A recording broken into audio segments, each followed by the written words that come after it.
Apa kabar sahabat sehat? Saya harap semuanya sehat tanpa kurang suatu apapun.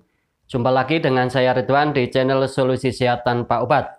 Di video kali ini, saya dedikasikan bagi sahabat sehat yang ingin belajar serius tentang akupressure untuk diri sendiri dan juga untuk orang lain. Apa saja yang perlu dipahami? Simak ya sampai habis biar tidak gagal paham.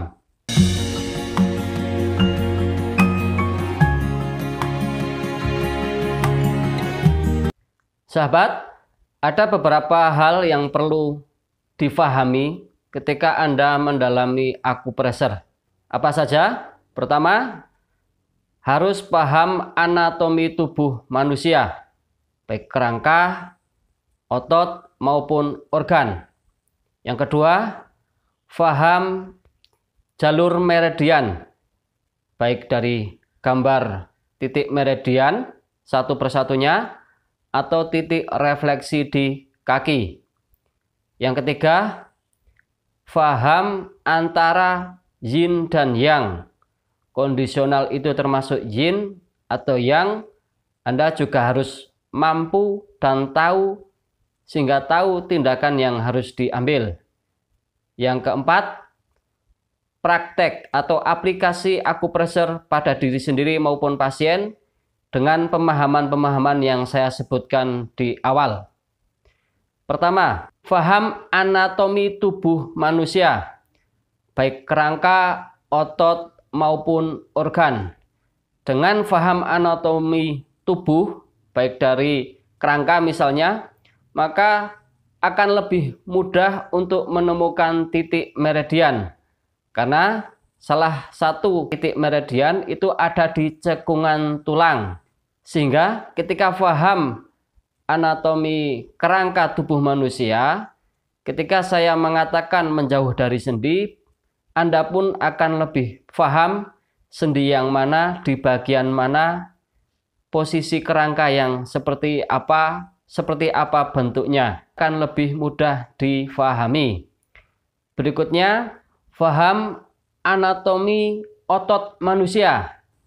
Dengan memahami anatomi otot manusia, pada waktu pemijatan Anda akan lebih mudah menemukannya.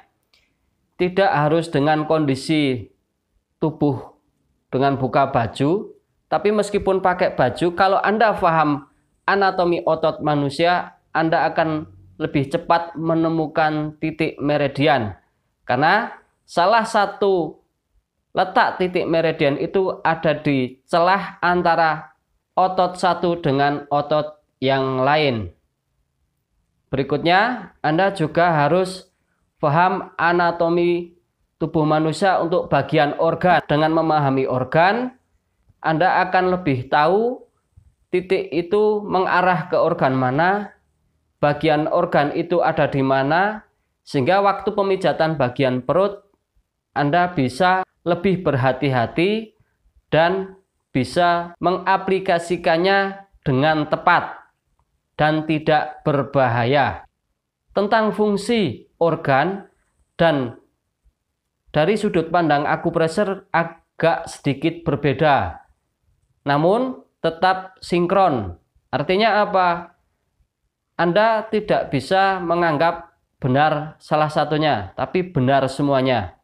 Itulah sebabnya di akupressure ataupun akupuntur, meridian sama dengan nama organ tubuh. Ada meridian jantung, meridian usus besar, meridian hati, meridian limpa, meridian ginjal.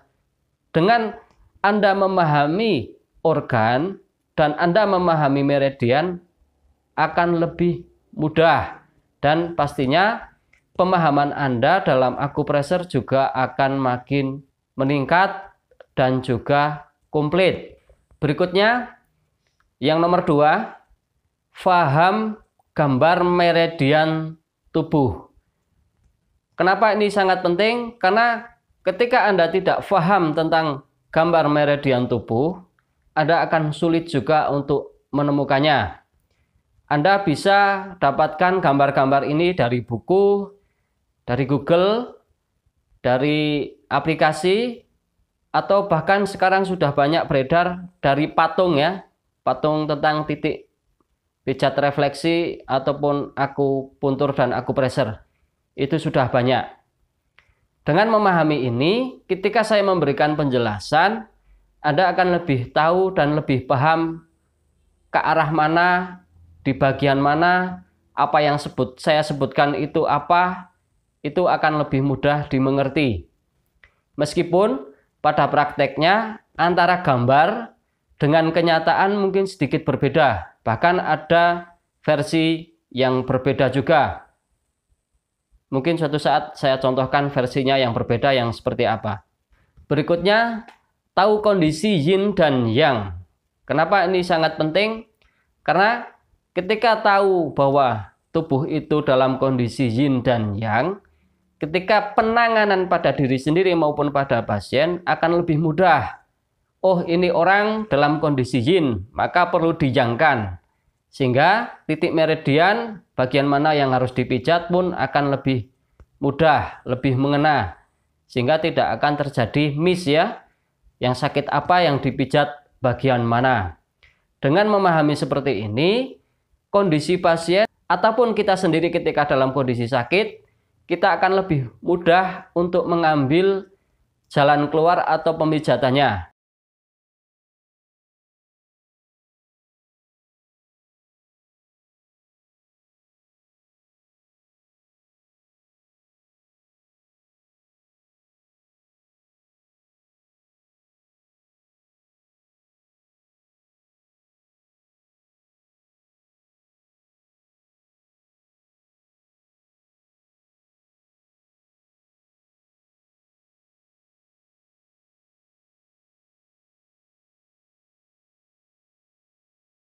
Bagian keempat adalah mempraktekkannya pada diri sendiri maupun pada orang lain seperti apa dan bagaimana. Ini banyak pertanyaan dari beberapa sahabat sehat yang sudah mempraktekkannya pada orang lain. Banyak pertanyaan terkait hal ini, terkait sebab ataupun kondisi setelah pemijatan itu banyak terjadi. Seperti setelah dipijat kondisinya makin parah, setelah dipijat ada rasa tidak nyaman, nyeri di mana-mana. Berapa lama sebaiknya pemijatan? Kesuksesan atau keberhasilan waktu mempraktekannya, hal yang saya sebutkan di awal, yang 3 hal ini sangat berpengaruh. Karena dengan memahami anatomi tubuh manusia, kerangka, otot, dan organ akan lebih mudah. Memahami gambar meridiannya, jalur-jalurnya juga akan lebih mudah.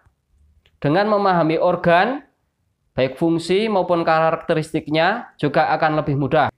Kita aplikasikan pada seorang dokter sekalipun, kita tidak akan terjadi miskomunikasi atau salah pemahaman bahkan berbenturan. Tidak akan. Saya sendiri pernah punya pasien seorang dokter dan ketika ditangani tidak mempersalahkan. Itulah kenapa saya perlu tekankan hal-hal yang di atas, sehingga ketika nomor poin keempatnya pada waktu prakteknya akan lebih mudah. Karena pada bagian praktek ini mungkin yang akan menjadi tersulit. Oleh sebab itu, di channel ini saya share ilmu, saya share pengetahuan dari saya sendiri sebagai seorang terapis akupressure, sehingga Anda akan lebih mudah untuk menerimanya.